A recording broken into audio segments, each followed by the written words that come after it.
Obviously at the Summer Olympics, the opening ceremony today, joyful inside, and the protests outside, concern there over holding the games amid this pandemic, and the new numbers tonight inside the Olympic bubble. ABC's James Longman in Tokyo again tonight.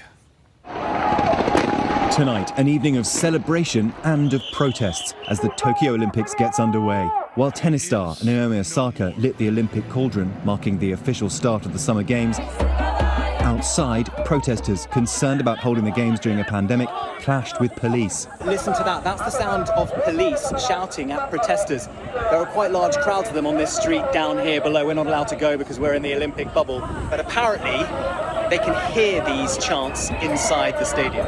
The 68,000-seat stadium had fewer than 1,000 guests, most of them foreign dignitaries. A $1.5 billion arena welcoming athletes from some 200 competing countries. And among those there, First Lady Jill Biden. Only a third of Team USA appearing. Flag bearers Sue Bird from the WNBA and baseball's Eddie Alvarez leading the US delegation. But notably absent the women's soccer team and Team USA gymnasts, including Simone Biles, who held their own ceremony at their hotel outside the Olympic Village. On social media, Biles pointing to COVID concerns. The pandemic looming large over the day's excitement, with 19 more COVID cases linked to the Olympics reported, bringing the total to at least 110. And all night outside the stadium, the streets filled with Japanese citizens carrying signs saying, "Cancel the Olympics."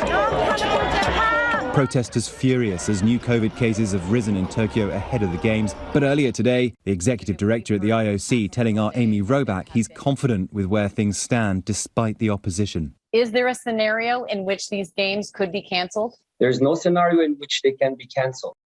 They say the games will go on. James Longman with us live from Tokyo again tonight. And James, now it's not just the pandemic they have to deal with. They're also watching the forecast for the coming days. A major tropical storm now forecast to hit parts of Japan early next week, bringing heavy rain and winds. Yeah, David, there is a storm forming in the Philippine Sea south of Japan. It could hit Monday or Tuesday. Now, it's not known if it's going to impact these Olympics, but even if it doesn't hit Tokyo, there are still plenty of events outside of the capital that could be impacted. David? All right, James Longman, our thanks to you and to Amy Robach there all week for us.